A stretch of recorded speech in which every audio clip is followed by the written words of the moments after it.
नमस्कार दोस्तों, मैं हूं सौरभ शर्मा। आप देख रहे हैं भारत 24। दोस्तों, जिंदगी में प्यार के आपने दो नाम सुने थे, राधा और श्याम। लेकिन प्यार के दो नाम की जो डेफिनेशन अब आपको दिखाएंगे और जो रिलीज होगी फिल्म, उससे आपको लगाव भी होगा और आप टच भी महसूस करेंगे। मेरे साथ पूरी स्टारकास्ट मौजूद है। आप सभी का पहले बहुत बहुत स्वागत है।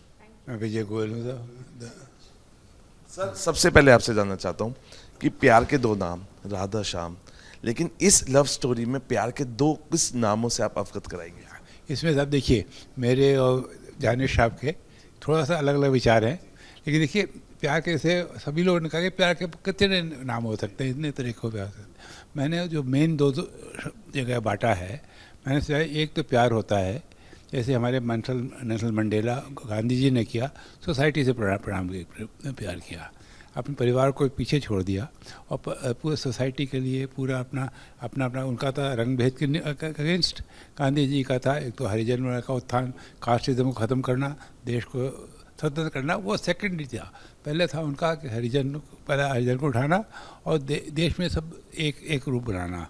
ये उसके लिए उन्होंने अपनी सारी जो ज़िंदगी का मकसद उन्होंने ये बना लिया और अपनी जो अंग्रेजियत और ये सब पढ़ाई वढ़ाई सब छोड़ छाड़ के धोती कुर्ता पहन के अपना चल पड़े, निकल पड़े। तो ये एक सोसाइटी और परिवार को ध्यान नहीं दिया। परिवार वाले कई उनसे नाराज़ भी रहे, उनसे थोड़े वो भी रहे। तो एक तो जो सोसाइटी से ऐसे मंडेला जी की हुई जो प्राइवेट ज़िंदगी थी, 3 डाइवोर्सेस वो हुए, तो मतलब उन्होंने परिवार को कम वो दिया ध्यान और अपने सोसाइटी पे जो अपना काम करते थे, पहले पूरा अपने को न्यौछावर हो गया। एक तो ये तरह का प्यार हुआ। एक है परिवार के साथ प्यार, अपने दोस्तों से प्यार, अपने प्रोफेशन से प्यार, मैन वुमेन रिलेशनशिप का प्यार। ये एक तो दोनों में थोड़ा फ़र्क है, तो मैं इसको दोनों को इस मेजर दो रूप में बांटता हूँ। नहीं, बिल्कुल। जो सच्चा प्यार हो उसके लिए भी बहुत त्याग होता है और जो सच्ची शख्सियत है उन्होंने भी बहुत त्याग किया होता है जब ये हासिल होता है। सर जावेद सर, आपका भी बहुत बहुत स्वागत है। Thank you. मैं दानिश जावेद, फिल्म को इसको मैंने डायरेक्ट किया है। Hi to viewers and hi to you. Sir, इस कहानी में मोहब्बत है, ये तो जाहिर सी बात है। इसमें मैसेज है, ये भी जाहिर सी बात है। लेकिन इस प्यार के दो नाम क्यों हैं? मैं बिल्कुल बताता हूँ आपको। इनफैक्ट हम अगर आज के समाज में की बात करें, जिस समाज में हम खड़े हैं, और इनफैक्ट हर समाज में ऐसा होता रहा है, हमेशा दो नस्लों के बीच टकराव होता है। जो आज का यूथ है, जो कल यूथ था, उन दोनों के बीच विचारों का टकराव होता है, नज़रियों का टकराव होता है। आज जिस समाज का हम हिस्सा हैं, उसके यूथ का एक नज़रिया है, वो नज़रिया है togetherness. Let it be one night stand और one life stand, but togetherness should be there. और हमसे जो पिछली नस्ल है, उसका अपना एक नज़रिया है और वो है कमिटमेंट। कमिटमेंट कमिटमेंट पहले दिन, रिश्ते के पहले दिन से मौत तक का रिश्ता, 7 जन्मों का रिश्ता। इन दो नज़रियों के बीच टकराव हमारे समाज में मौजूद है। ये प्यार के दो नाम हैं। फिल्म प्यार के दो नाम में हम देखेंगे वो कौन सा रास्ता है जो इन दो नस्लों को एक ऐसे जंक्शन पे लाके खड़ा करता है जो दोनों के लिए एक्सेप्टेबल होता है, जो दोनों के लिए एक ऐसा रास्ता बनाता है जो प्यार का रास्ता है। लेकिन जावेद साहब, ये सब जानना चाहते हैं कि इस लव स्टोरी का बैकग्राउंड सिर्फ एएमयू क्यों? हाँ, ये बड़ा इम्पोर्टेंट सवाल है। इसलिए नहीं है इसका बैकग्राउंड एएमयू कि मैंने चाहा या एएमयू को सोच के ये कहानी लिखी गई, बल्कि इस कहानी ने मुझसे कहा कि चलो एएमयू चलते हैं। तो हम एएमयू गए, और क्योंकि मुझे किसी ऐसी लोकेशन की तलाश थी जो थोड़ी वर्जन हो, थोड़ी अलग हो, ऑक्सफोर्ड जैसी हो, कैम्ब्रिज जैसी हो, तो वो लुक मुझे एएमयू में मिला। अच्छा, फिर एक बात ये समझ में आई कि एएमयू इन जनरल शूट करने के लिए नहीं देते। कभी कभी एक एक दो सीन किसी फिल्म में शूट हुए। मुझे पूरी फिल्म शूट करनी थी। मेरी तबीयत, मेरा मिजाज ज़िद्दों को, चैलेंजेस को एक्सेप्ट करता है। ये चैलेंज मैंने एक्सेप्ट किया और मैंने कोशिश की, और I am very thankful to the management of the AMU कि उन्होंने मुझे अलाउ किया और हमने फिर शूट की फिल्म। अच्छा अंकिता, आपका भी बहुत बहुत स्वागत है भारत 24 में। शुक्रिया सर, बहुत बहुत शुक्रिया। अच्छा, ये लव स्टोरी थोड़ी डिफरेंट है। डिफरेंट इसलिए क्योंकि पहले इसमें पढ़ाई करनी है, आपको रिसर्च करनी है, और उसके बाद मोहब्बत करनी है। रिसर्च ज़्यादा इम्पोर्टेंट मुश्किल रही या मोहब्बत इस फिल्म में इस किरदार के लिए? जहाँ पे इतने अच्छे डायरेक्टर हो सर, वहाँ कोई चीज़ मुश्किल हो ही नहीं सकती। क्योंकि अगर बात लव स्टोरी की आई है या फिर एजुकेशनल वाइज आई है, तो आप देख ही रहे हो सर, ये सर बहुत ज़्यादा उन्होंने पढ़ा है, वो एक बहुत अच्छे राइटर रहे हैं, रही बात वो बहुत अच्छे शायर है, तो शायर तो प्यार के मिजाज वाले होते ही है, तो उन्होंने वो जितना डीप प्यार को जानते हैं वो शायद ही कोई जानता होगा, बिकॉज शायराना अंदाज उसी को कहा जाता है कि बहुत प्यार में उलझे लोग रहते हैं। और रही बात सर की, तो सर ने बहुत कुछ लिखा है, अच्छे अच्छे शोज़ लिखे हैं, कई किताबें लिखी अगर होगी, और मुझे लगता है कि सर ने जितना समझाया है हमें, मैंने बस उसी को आगे फॉरवर्ड करने की कोशिश की है। आई होप मैंने सही किया है सर। तो मैं दोनों ही पड़ाव में सर का साथ रहा है, और हमने उतने ही अच्छे से दोनों चीज़ों को बैलेंस करके, ऐसा नहीं है कि इसमें एजुकेशनल को ही महत्व दिया है या प्यार को ही महत्व दिया है, दोनों का अपना बैलेंस है और वही आपको फिल्म में दिखेगा। बिल्कुल, हम भी आपसे ये जानना चाहेंगे क्योंकि प्यार मोहब्बत की बातें हो रही हैं, रिसर्च की बात में बात करेंगे क्योंकि पढ़ाई की बात है, लेकिन मोहब्बत, आपका एक डायलॉग है कि ब्यूटी को ब्यूटी नहीं मानता जो आंखों से अट्रैक्ट ना करें। कितना असर छोड़ता है ये डायलॉग, बिकॉज मुझे लगता है कि ब्यूटी तो ब्यूटी को अट्रैक्ट कर लेती है, लेकिन आंखों में अगर आप गोता खा रहे हैं तो मुझे लगता है कि वो रिसर्च भी पूरी हो जाएगी आपकी। Hi everyone, I'm Bhavya Sachdeva. I'm playing Aryan Khanna in the film प्यार के दो नाम। And सर मेरा ये पर्सनली मानना है कि हर कैरेक्टर की अपनी स्पेसिफिक आइडियोलॉजीज़ होती हैं। ये जो भी आपने आइडियोलॉजी, जो स्पेसिफिक एकदम एंटरटेनिंग डायलॉग आपने पढ़ के सुनाया, ये एक ऐसी आइडियोलॉजी का पार्ट है जो कि आर्यन खन्ना के कल्चर की वजह से वो बहुत फर्मली बिलीव करता है। वो साउथ अफ्रीका से एक NRI है जो इंडिया आ रहा है एक पर्टिकुलर कंपटीशन के लिए। अब मैं पर्सनल लाइफ में किन आइडियोलॉजीज़ में बिलीव करता हूँ और आर्यन खन्ना क्या करता है, वहाँ पे कुछ ना कुछ तो फ़र्क होगा ही, जाहिर सी बात है, तभी मैं एक्टर हूँ और वो एक कैरेक्टर है। लेकिन एज एन एक्टर उस कैरेक्टर तक लेके जाना, आर्यन खन्ना की आइडियोलॉजीज़ को एक्सेप्ट करते हुए खुद को उस फिल्म के शूटिंग के दौरान उसको उसमें मॉर्फ कर देना, I think that was a journey that I truly enjoyed. उसकी आइडियोलॉजी सर और भी बहुत आएंगे, तो आपने भी एक डायलॉग बोला, और भी काफ़ी सारे ऐसे एंटरटेनिंग डायलॉग है ना दानिश सर, जो आपको फिल्म में देखने को मिलेंगे। एंड सिर्फ इतना ही नहीं, जहाँ पे आर्यन के बहुत क्लियर सेट वर्क स्पेस है, माइंड सेट है, वहीं पे उसी लेवल पे उसको काउंटर करने के लिए we have this beautiful Kaira Singh as well. और ये और Aryan they just go ahead on with each other with each other in the competition, and everything just turns out amazingly. It's a very beautiful film. For those 1.5 hours or 2 hours, I think that this film will come to you like a very warm and cozy hug. अब जैसे अभी फ़िलहाल जैसे दिल्ली और नोएडा का मौसम भी हो रखा है फ़िलहाल, आपको अच्छा लग रहा है जैसे मौसम में, ये फिल्म भी कुछ उसी तरीके की, एक ठंडी हवा का झोंका आएगा और आपके चेहरे पे एक मुस्कान फैला के चला जाएगा। देखिए, लव स्टोरी की हम बात कर रहे हैं। Love story can be a good love story between mom and dad, और can be between mom and son, लेकिन एक लव स्टोरी और है जो इस कहानी के पीछे है, वो महात्मा गांधी और नेल्सन मंडेला। बहुत इंस्पायर करते थे महात्मा गांधी नेल्सन मंडेला को, लेकिन आपने क्या सबसे बेहतरीन चीज़ अपनी रिसर्च में या इस रिलेशनशिप में पाई जिसको हम एक्चुअली आपके रिलेशनशिप के पीछे बताने की कोशिश कर रहे हैं? सर मैंने महात्मा गांधी जी के बारे में बहुत पढ़ा है, और मेरा पर्सपेक्टिव भी महात्मा गांधी जी को लेके है, और इन माय लाइफ मैं महात्मा गांधी जी को बहुत एडमायर करती हूँ। बट सर ने जिस तरीके से हमने महात्मा गांधी जी को ये बताया कि उन्होंने काफ़ी आंदोलन किए, हमारे देश को बचाया, उन्होंने काफ़ी पढ़ाई की, और फिर उन्होंने सब त्याग कर देश के लिए अपने कदम बढ़ाए।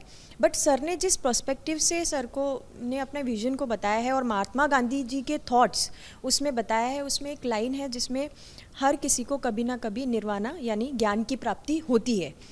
मतलब आप ये सोच सकते हो कि मुझे भी शायद इस फिल्म में कहीं ना कहीं बहुत से ऐसे टाइम आया था जब मुझे लगा कि नहीं यार, ये तो मुझे पता ही नहीं था।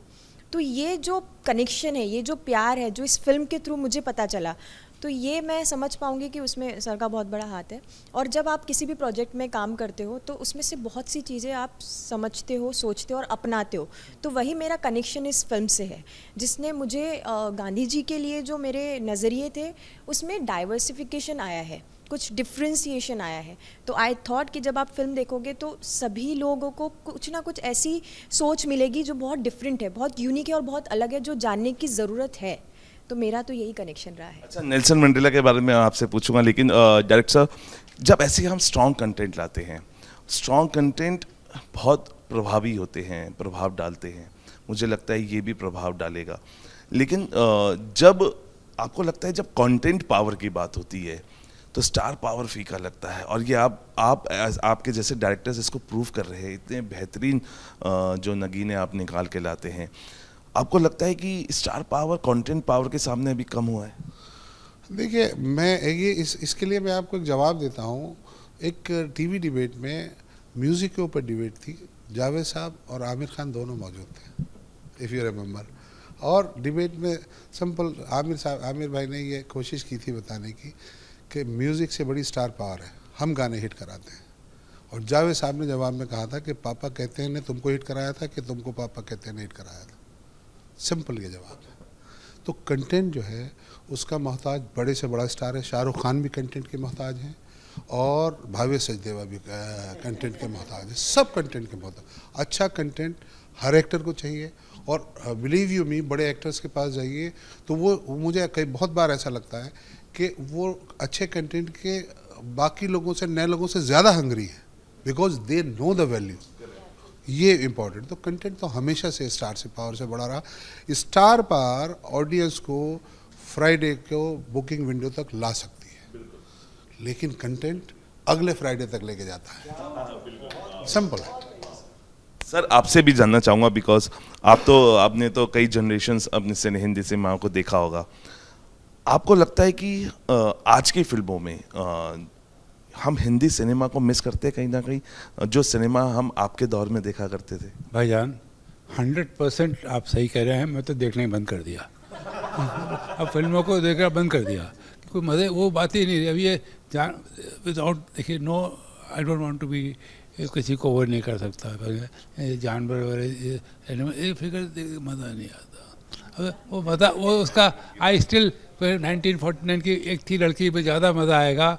एक लड़की देख लूँगा, उनकी पुरानी फिल्मों को देख लूँगा दोबारा, उसमें ज़्यादा मज़ा। और पहले था वैसा था, मैं आपको बताऊँ, हर दिन मैं और मेरे दोस्त निकलते थे, एक पिक्चर को आधी देखते थे, खाना खाते थे, अगले दिन दूसरी उसको आधी को पूरा करते थे, कोई पिक्चर छोड़ते नहीं थे। अब वो एक ज़माना था तब हिंदी पिक्चरों का, आजकल तो देखने का मन नहीं करता।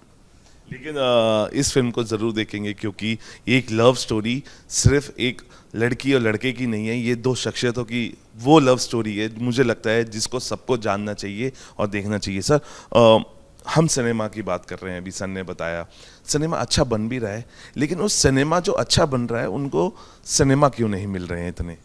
हाँ, यहाँ से पावर गेम शुरू हो जाता है। यहाँ से पावर गेम शुरू हो जाता है। एंटायरली जो हमारा डिस्ट्रीब्यूशन सिस्टम है वो बदल गया है और वहाँ बहुत ज़्यादा कंपटीशन है। ऑडियंस के बीच भले से ना हो, ऑडियंस भले से ही कंटेंट हंगरी हो, लेकिन जो हमारा बाज़ार है, एक चीज़ बाज़ार है और एक चीज़ बाज़ार में आने वाले ग्राहक है। ये बाज़ार अपनी शर्तें खुद तय करता है। सिनेमा बाज़ार है और इसमें आने वाले ऑडियंस लोग हैं। वो लोग विंडो शॉपिंग करते हैं और उसके थ्रू अंदर आते हैं।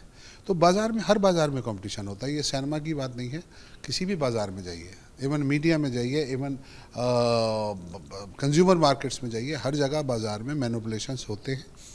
आई बिलीव थोड़े से यहाँ भी हैं, बहुत ज़्यादा नहीं, थोड़े से यहाँ भी हैं। और वो इसलिए कहूँगा कि उसके लिए हम लोग जिनके पास स्टार के बगैर कभी कभी हम फिल्में बनाते हैं, मेरे जैसा आदमी तो फिर ये करता है कि कोशिश करता है कि बच के निकले, क्योंकि साल में 365 दिन होते हैं और 365 दिन तमाम सिनेमाज को शोज चाहिए, फिल्में चाहिए, और 365 के 365 दिन बिग स्टार्स आ जाए ये पॉसिबल नहीं है। तो हमें थोड़ा सा बाज़ार का ख्याल रख के, इसमें बुरा मानने की बात नहीं है, जो आदमी 100 करोड़ लगा के 150 करोड़ लगा के पिक्चर बनाएगा उसका हक है कि वो प्रायोरिटी उसको मिले। हम थोड़ा सा 1 महीने के बाद आ जाएंगे, 15 दिन के बाद आ जाएंगे, हमें खाली थिएटर मिलेंगे, आ जाएंगे, हम अपना एक्सपेरिमेंटल सिनेमा सामने रखेंगे। सिंपल है। भव्य, जब आपने इस किरदार को निभाया, भव्य नेल्सन मंडेला के किस भाव से सबसे ज़्यादा प्रभावित हुए? When I started working on the script, जब मेरे सामने पूरी स्टोरी आई, तो Aryan Khanna is basically an ardent follower of Nelson Mandela ji. अब आर्यन खन्ना की तो खैर अपब्रिंगिंग ही साउथ अफ्रीका में हुई है, जितना मैं, and sir please correct me if I am wrong, but Aryan Khanna की अपब्रिंगिंग ही साउथ अफ्रीका में हुई है। उस कैरेक्टर को समझते समझते मुझे नेल्सन मंडेला जी के बारे में ज़्यादा नहीं पता था पहले। उसकी रिसर्च करते करते मुझे थोड़ा बहुत पता चलना शुरू हुआ, and I think I absolutely love the fact that you know Nelson ji के पास जितनी भी एनर्जी थी, या उनके अंदर जितना भी प्रेम भाव था उनके मन के अंदर, all that he had, he dedicated it to the society, dedicated it to the equality of the people, without discriminating between anyone. Rather, उनकी fight ही against discrimination थी. That was his one of his many point of views. तो I believe that is one thing जो बचपन से मैं बहुत genuinely believe करता आया हूँ. अगर कहीं पे किसी के अगेंस्ट कुछ कास्ट, क्रीड, रिलीजन बेस्ड कुछ भी डिस्क्रिमिनेशन होता है, I personally as just as an actor, as a bare human, I genuinely I am against it. I dislike it, I completely stand against it. तो I think मेरे को वहाँ पे जो है एक रिलेशन देखने को मिला अपने खुद के अंदर और नेल्सन मंडेला जी की आइडियोलॉजीज़ के अंदर. And then I was also extremely grateful कि कहीं ना कहीं शायद उन्होंने ये वेव शुरू की होगी अपने टाइम पे, जो चलते चलते आज मुझ तक या हम जैसे बाकी लोगों तक आई, कि हमारा माइंडसेट बचपन से ही ऐसा आया. थैंकफुली हम उस एरा के नहीं हैं जहाँ पे we were taught that discrimination is very, ठीक है तो होता ही है यार, 4 आपके कास्ट है, ये है वो है, कुछ नहीं.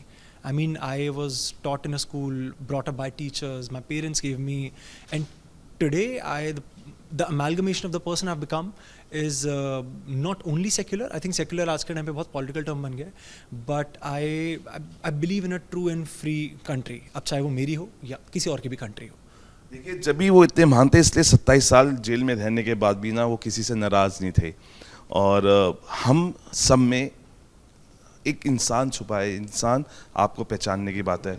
और सर, मुझे लगता है कि हर इंसान में कलाकार है, उस कलाकारी को किस तरीके से वो पेंट करता है अपनी ज़िंदगी में, वो बहुत ज़रूरी है. क्या गज़ब की बात कही है आपने भाईजान, और आपको नमस्कार करता हूँ. भाईजान, ये 27 साल के बाद देखिए, ये अकेले उसमें निकालना पड़ा उन्हें. 27 साल में बिल्कुल अकेले निकालना इंसान को, और कितनी जल्द उन्होंने चेंज कर दिया, उसकी पूरी नेशन को चेंज कर दिया आपने. 2 साल में उनको देखिए, भगवान का करिश्मा था ये जो उस मिरेकल के अलावा कुछ नहीं कह सकते.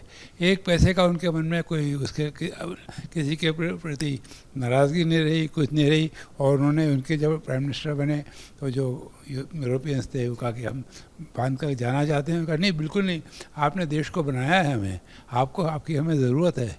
ये क्या गज़ब की साहब उनकी पर्सनैलिटी थी. उनको फांसी की सज़ा दी गई थी, वो बाद में सुप्रीम कोर्ट ने उसको वो कर दिया कि देश निकाला कर दिया.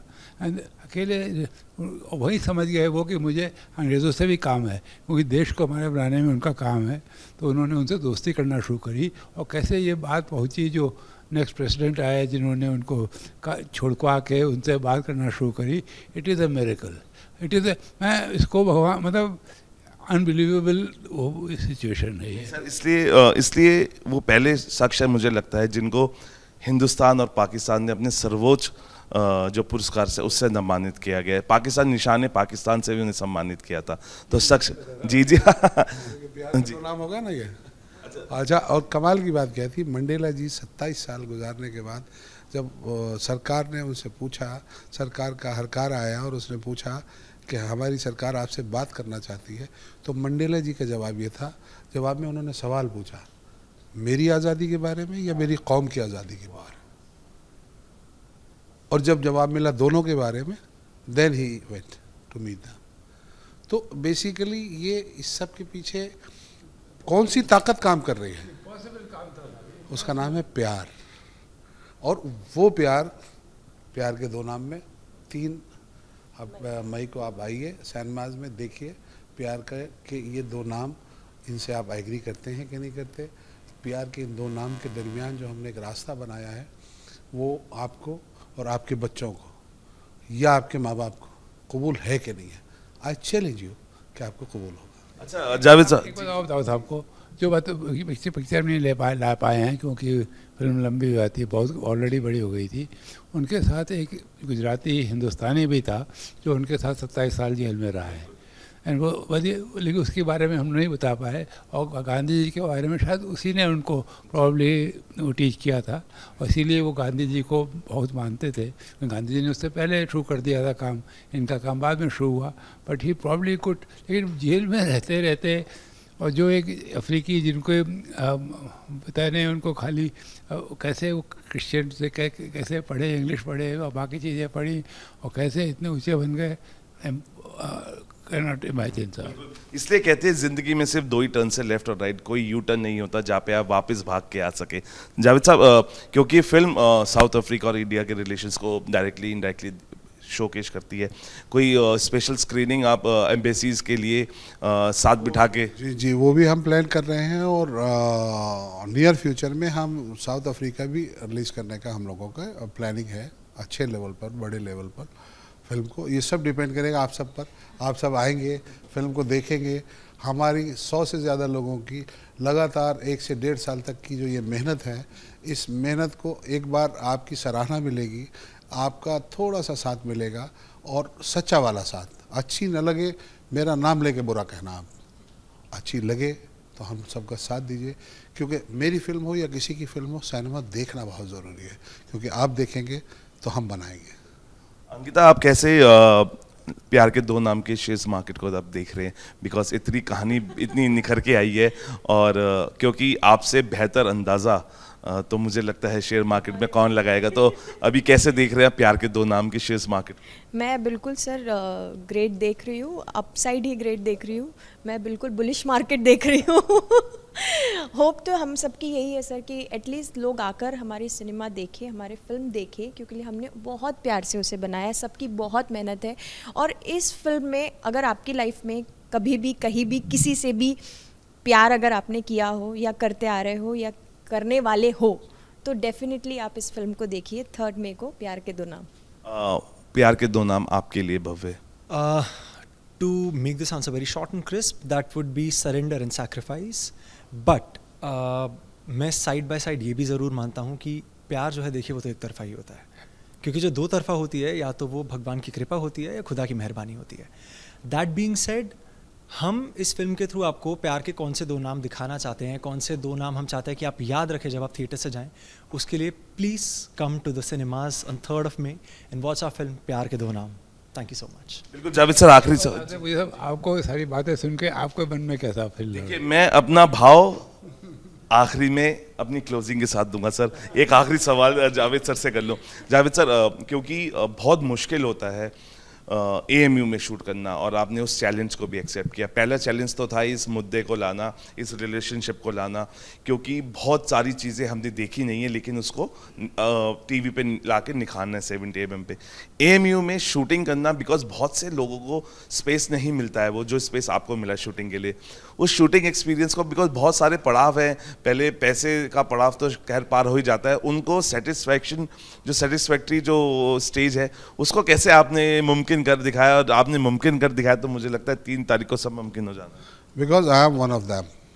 मैं अलीगढ़ मुस्लिम यूनिवर्सिटी से पास आउट हूँ, और वहाँ उस वक्त जब मैं पढ़ता था, जो मेरे बहुत से कलीग थे, अब वहाँ प्रोफेसर्स हैं, एडमिनिस्ट्रेशन में हैं, तो कम से कम मेरे लिए मुझे एक्सेस था वहाँ, और मैं इस नियत के साथ गया था। मैंने उनसे बात की, उनसे कहा कि मुझे लगता है दिस इज़ टाइम टू पे बैक। मैंने कहा कि मेरी अल्मा मैटर है, मैंने उनको बताया कि मुझे अपनी यूनिवर्सिटी से प्यार है, और ये वो यूनिवर्सिटी है जिसने मेरी शख्सियत को संवारा है, सजाया है, यहाँ तक पहुँचाया है। मुझे उसमें लगता है कि कंट्रीब्यूशन मेरी यूनिवर्सिटी का है। आज मेरे पास एक कहानी ऐसी है जो मुझसे ये कहती है कि आओ और अपनी अल्मा मैटर का कर्ज उतारो, तो मैं आपके पास आया हूँ, आप कोऑपरेट करें। और सब ने कोऑपरेट किया, और from permission up to the last sound from my mouth, pack up, till that time everybody was with us. बच्चे, स्टूडेंट्स, टीचर्स, प्रोफेसर्स, स्टाफ। आप बिलीव करेंगे कि सुबह 7 बजे हमने क्लासरूम खुलवा के शूट किया है। आप बिलीव करेंगे कि हमने उस गेस्ट हाउस में शूट किया है, जिस यूनिवर्सिटी का वो गेस्ट हाउस, जो गेस्ट हाउस सिर्फ वाइस चांसलर्स ऑफिस अलॉट करता है, जिसमें प्रेसिडेंट ऑफ इंडिया आके ठहरते हैं, उस गेस्ट हाउस में हमने शूट किया। तो it was a wonderful experience, और मैं इस बात से बहुत ज़्यादा खुश हूँ कि मैं अपनी उस यूनिवर्सिटी को, जिसका मैं हिस्सा रहा हूँ, उसकी सच्चाई और उसकी खूबसूरती लोगों तक पहुँचाने में कामयाब रहा। बिल्कुल, ये खूबसूरती ज़रूर पहुँचेगी। और जाते जाते मैं भी यही कहना चाहूँगा कि प्यार करो, मोहब्बत करो, जंग करो या एक दूसरे के साथ नफरत करो, सिद्धांत होने बहुत ज़रूरी है। और ये जो दो कहानी है, ये लव स्टोरी भी है, लेकिन एक सिद्धांतों की एक ऐसी कहानी है, एक ऐसे रिलेशन की कहानी है जो मुझे लगता है कि आपको भी देखनी चाहिए, ताकि आप समझ पाए कि आखिर वो इंस्पिरेशन जो फैक्टर होता है वो कहीं से कैसे लिया जाता है और उसे कौन कहाँ तक पहुँचा सकता है। और सबसे बड़े एग्जाम्पल्स इसमें महात्मा गांधी और नेल्सन मंडेला है। तो अपने सिद्धांतों पे रहिए और सिद्धांतों के साथ इसलिए टिकट खरीदिए, सिद्धांतों पे रहिए, टिकट खरीदिए, इस फिल्म को जाके सिनेमाघरों में देखिए। फिलहाल अभी के लिए इतना ही, आप बने रहिए भारत 24 के साथ।